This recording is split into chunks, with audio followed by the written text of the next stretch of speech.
আসসালামু আলাইকুম সবাইকে। দুপুরের লাঞ্চের কিন্তু একদম সাদামাটা আয়োজন ছিল। ডাটা দিয়ে একটা নদীর মাছ, সাথে করলা ভাজি আর কিন্তু পটল ভাজি। তো রান্না শেখানোর তো কিছু নাই, তারপরেও যেভাবে আর কি দুপুরের আয়োজনটা করলাম সেটা আপনাদের সাথে শেয়ার করছি। তো প্রথমে কিন্তু ডাটা দিয়ে নদীর যে মাছটা, ওই মাছটার নাম আমি আসলে জানি না, আপনারা কেউ জেনে থাকলে অবশ্যই কমেন্ট করে জানাবেন। আর অবশ্যই যারা আমার ভিডিওটা দেখছেন, যে যেখান থেকে দেখছেন, প্লিজ একটা কমেন্ট করে দিবেন আর ফলো দিয়ে দিবেন আমার নতুন পেজটা, আর পাশে থাকবেন সব সময়। তো এখানে কিন্তু মাছটাতে কিন্তু মাছে কিন্তু বেশি কিছু দিতে হয় না, আমরা যারা রান্না করতে জানি। জাস্ট জিরা, ধনিয়া, হলুদ আর একটু মরিচের গুঁড়া, কাঁচামরিচ দিয়ে রানলেই বেশি ভালো লাগে। মাছটা প্রথমে কিন্তু কষিয়ে নিয়ে তারপরে কিন্তু ডাটাটা দেওয়া হচ্ছে। তো ডাটাগুলো ছিল একদম দেশি ডাটা, একদম চিকন চিকন, খেতেও মাশাআল্লাহ অনেক মজা ছিল আলহামদুলিল্লাহ।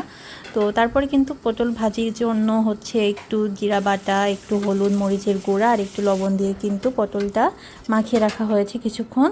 তারপরে এদিকে তরকারিতে ঝোলও দেওয়া হলো কষানোর পরে। নেক্সটে কিন্তু পটলটা ভাজার জন্য এখানে প্যানটা ভালোভাবে গরম করে নিয়েছিলাম, তারপরে কিন্তু এক এক করে পটলগুলো দিয়ে দিলাম।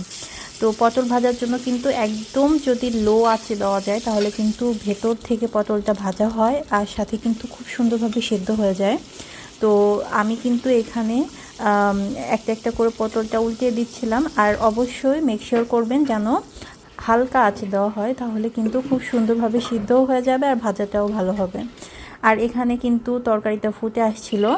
তারপরে আমি এখানে করলা ভাজি করার জন্য ফার্স্টে কিন্তু তেলটা দেওয়ার পরে আমি এখানে করলা আর আলুটা হচ্ছে দিয়েছি। আমি কিন্তু পেঁয়াজটা এখানে পরে অ্যাড করি।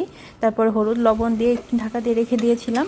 তারপরে যখন আলু আর করলাটা সিদ্ধ হয়ে আসবে তারপরে যায় কিন্তু আমি পেঁয়াজটা অ্যাড করি, তার আগে কিন্তু অ্যাড করি না। পেঁয়াজটা পরে দিলে কি হয়, পেঁয়াজটাও একটা সবজির কাজ করে আর খুব সুন্দর একটা স্মেল থাকে।